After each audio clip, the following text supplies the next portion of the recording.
guys, Lunar Spawn 27 here, bringing you Naruto chapter 683. I had the same dream as you. So the chapter begins with Naruto trying to keep the Garganta open so that he can get Sasuke out of the sand dimension, but it's too late as the Garganta closes. Yeah, good effort, Naruto, except physical strength alone wasn't going to really help out. Although, he could have just used his QB chakra arms to help keep it open, but no, I guess not. Black Zetsu then says, now that that's taken care of, let's start by draining all your chakra.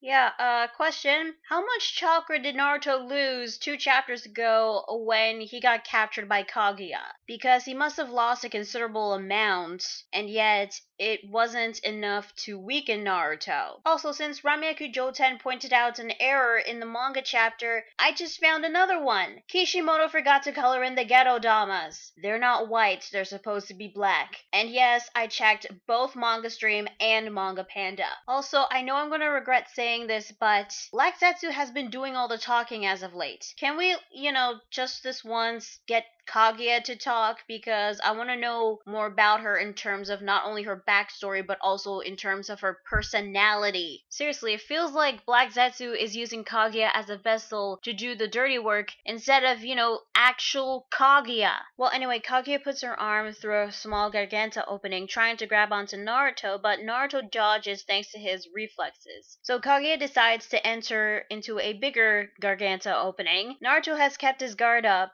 expecting Kaguya to come after him from anywhere, but he was not expecting Mother Nature herself as the entire icy, snowy landscape attacks Naruto, bombarding him with snow, ice, and stalactites. Kind of reminds me of that stage art jutsu that Kabuto used during his fight with Itachi and Sasuke. Now, I will admit, Kaguya manipulating the entire landscape to attack Naruto. That is impressive. However, there was this one panel where it just looks completely blurry and hard to look at. I know this is supposed to represent the landscape shifting and altering to attack Naruto and all that, but it's really hard to look at considering of how blurry it kind of looks. We cut back to the Naruto clone as he tells Kakashi and Sakura that he couldn't send Sasuke, considering that he is in another dimension, as Obito wakes up. Ugh. Sorry, I'm still upset that he's still alive.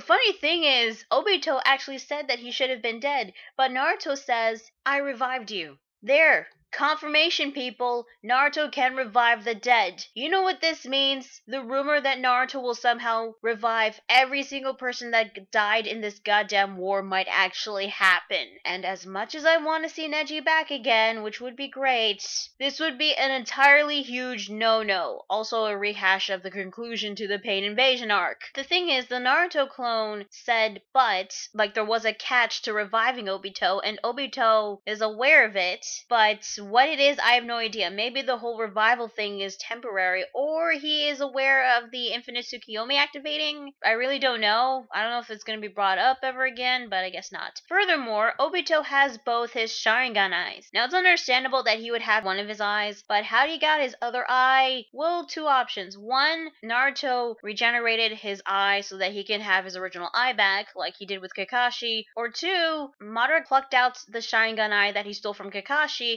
and placed it back onto Obito. Anyway, he asked the Naruto clone if he defeated Madara, but Kakashi tells him that they technically did, but things have changed. So the Naruto clone was going to explain things quickly about the Rikudou Sennin and Kaguya and about that seal. I think it's referring to the seal that Naruto and Sasuke were going to use on Kaguya. But Obito tells him to explain it on the way, as he wants the Naruto clone to take him to the original Naruto, with of course Kakashi and Sakura tagging along too. But before they leave, Kakashi tells the Naruto clone, you've prepared yourself already, haven't you? To die, that is. I don't know if this is foreshadowing that Naruto is going to die, but this is definitely foreshadowing that one of them in this group is going to die, which I will reveal later, as we cut back to Minato back in the real world as he managed to catch up to the previous Hokages, even though he came all the way from Konoha, but I'm assuming he made it thanks to the Hiraishin. As for the previous Hokages, Hashirama, Tobirama, and Sarutobi, they discovered Madara's bottom half. I'm assuming it's the one that Madara left behind when he tried to get to the Kamui dimension to retrieve his Rinnegan eye. But however, they don't know if Madara really is dead, considering that the Infinite Tsukiyomi did activate,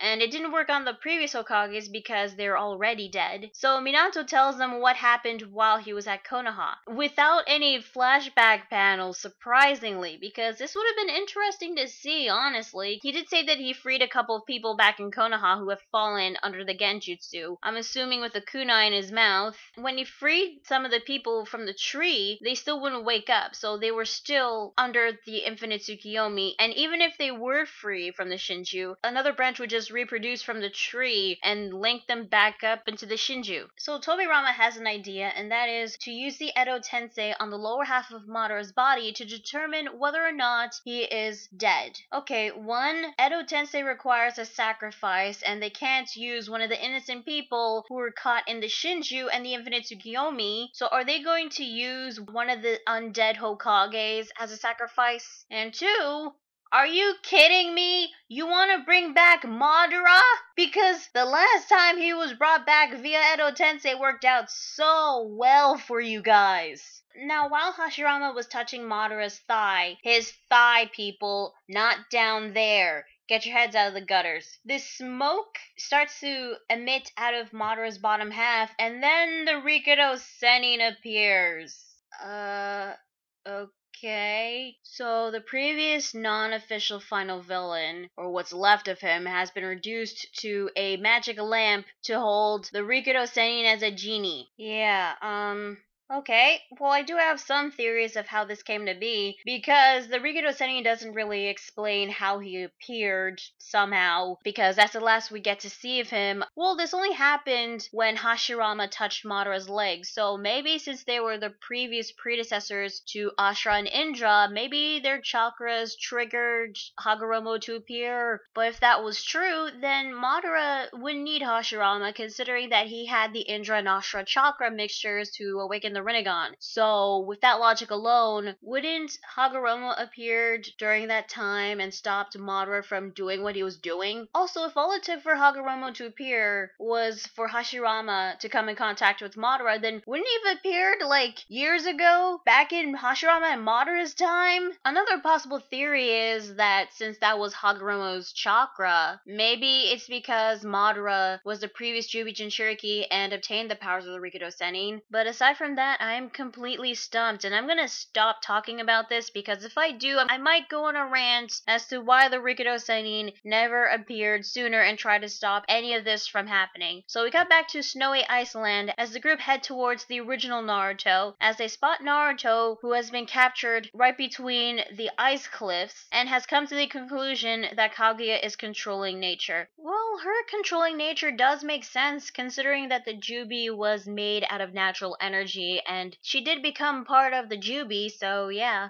Kaguya returns as Obito observes her, coming to the conclusion that she was using space-time manipulation. As for the original Naruto, he intentionally got himself captured so that once Kaguya appeared and got close to him, he would attack her. So Obito comes up with a plan to get Sasuke out of the desert dimension by connecting the dimensions using his Kamui to synchronize with the Garganta while the rift is open. However, this would require an immense amount of chakra because it's not his own dimension. The Naruto clone offers to go with him so that he can use its chakra, but according to Obito, it's not enough. So let me get this straight. A Naruto clone in his Rikudou Sennin mode is not enough to power up Obito's Kamui, but it is capable of reviving him. And yet Sakura offers her Hyakugo chakra, and Obito says it's more than enough?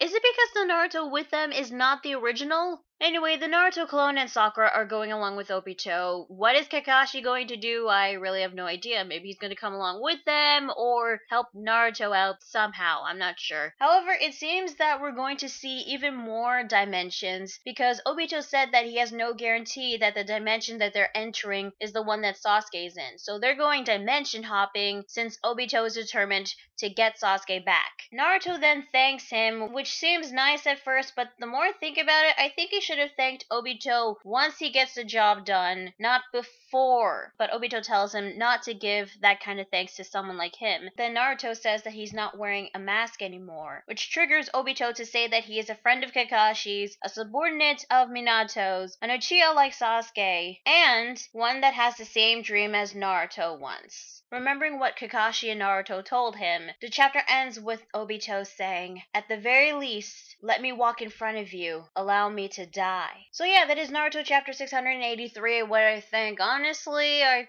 thought this chapter was okay. Not good nor great, but it wasn't bad, so it was just okay. Not a lot of action this week unless you count Kaguya manipulating nature itself to attack Naruto. I'm glad that Sakura is going to be of use, even if it is just her chakra. I still have no idea what Kakashi is going to do, but I am intrigued as to what kind of dimensions that Obito, Sakura, and the Naruto clone are going to end up. I don't think they're going to end up in the desert dimension anytime soon. As for Obito, I understand why Naruto had to revive him. It was so that he can help the others out. I'm still pissed that he is still alive, because he should have been dead. But Obito did say that at the end of the chapter he is going to die. So if he dies for real this time, he better stay dead. Also, before he completely dies, he should give his Sharingan to Kakashi. As for the Rikudou Sennin's second appearance, I was hoping that scene would stick around a little longer in this chapter, just so we can get an explanation as to how the hell he showed up here.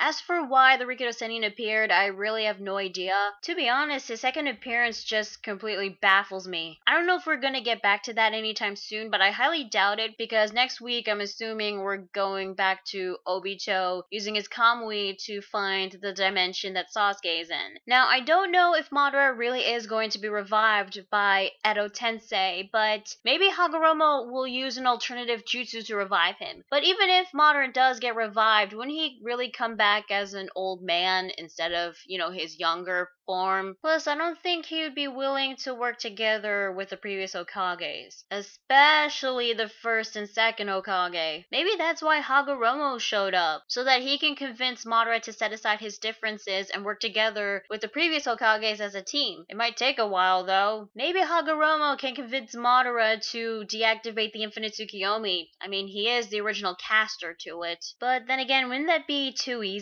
Well, anyway, overall, this chapter, it was okay. It is better than last week's chapter, but I'm hoping next week's chapter will be even better. I am looking forward to seeing what kind of dimension that Obito, the Naruto clone, and Sakura are gonna end up in, so that's definitely something to look forward to. So tell me guys, what are your thoughts on this week's chapter of Naruto? Did you like it? Did you hate it? You think Obito is gonna die for real? What are your thoughts on Hagoromo's second appearance? And you think Madara is going to be revived? Let me know in the comments below. Be sure to like the video if you like it and subscribe to more videos, and be sure to check out my Facebook fan page and Google+. So yeah, that is Naruto chapter 683. I'm LunarSpawn27, and I will see you guys later. Bye.